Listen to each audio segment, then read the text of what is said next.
Bagaimana kalau Amerika dan Tiongkok resesi bersamaan di tahun 2023, yang keduanya diawali dengan runtuhnya harga rumah, jumlah stok perumahan, apartemen, dan kondominium tempat tinggal yang berlebihan, tidak ada pembeli, menyebabkan mati bunga bank tidak mengalir lancar. Suku bunga pinjaman pembelian rumah meningkat tajam, menyebabkan daya beli turun, pembeli rumah baru tidak ada, yang membayar cicilan tidak kuat lagi menanggung naiknya harga cicilan dan pokok, serta bank pendana bangkrut.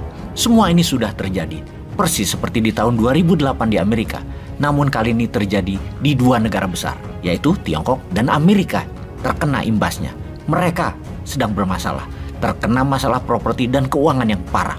Penting bagi kita untuk menyadari apa yang akan terjadi pada dunia di tahun 2023, di mana hal ini bukan ramalan, namun kita hanya membaca data, melihat fakta.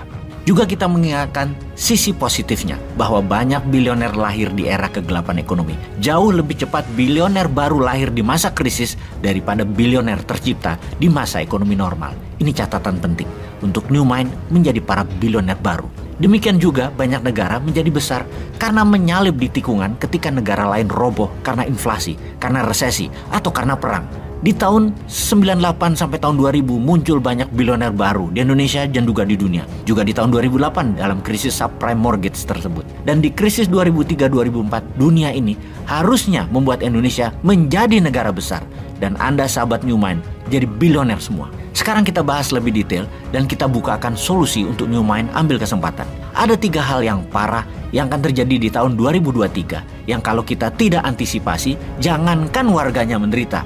Sebuah negara bisa jadi negara gagal dan ambiar pemerintahannya kalau tidak bisa baca dan tidak bisa melakukan antisipasi. Hal pertama yang parah adalah efek dari peristiwa di tahun 2020 di mana 4 negara besar melakukan printing money untuk memberi stimulus kepada negaranya. Total 4 negara tersebut mencetak uang, mata uang masing-masing yang kalau didolarkan nilainya sejumlah 35 triliun dolar. Ini sebuah tindakan gila karena cetak uang untuk create demand itu salah besar. Mereka adalah negara Tiongkok 8 triliun dolar, Amerika 20 triliun dolar, Jepang 4 triliun, dan Inggris 3 triliun dolar. Inilah yang menyebabkan inflasi besar di Inggris pada saat ini. Inflasi besar di Amerika dan Tiongkok. Hanya Jepang yang tidak terlalu besar inflasinya saat ini, tapi tidak tahu kalau tahun depan. Tetap tingginya harga minyak, crude oil dan BBM dunia karena OPEC Plus yang berpihak pada Rusia memainkannya. Ini akan kita jelaskan di tempat yang lain segera. Semuanya mengakibatkan daya beli turun, harga-harga tinggi, produksi turun, dunia masuk ke vicious circle. Oke, sebentar kita terangkan apa itu vicious circle. Vicious circle adalah sebuah kegiatan ekonomi yang memburuk, yang menular membuat keburukan lainnya. Keburukan beruntun, keburukan yang menarik ekonomi ke arah bawah. Seperti halnya sebuah kapal tenggelam. Maka akan ada pusaran air ketika kapal itu tenggelam yang menarik semua ke bawah laut tenggelam bersama. Karena itu salah satu SOP pada saat kapal di laut tenggelam atau akan tenggelam adalah secepat-cepatnya menjauh dari kapal tersebut karena pusaran air akan menarik ke bawah dengan cepat semuanya. Begitu juga bisnis, begitu juga ekonomi. Saat ini dunia masuk ke vicious circle, pusaran yang menarik ke bawah. Seperti virus Wuhan di Tiongkok, kemudian menular ke Eropa, kemudian menular ke Amerika, dan akhirnya sampai juga ke Indonesia.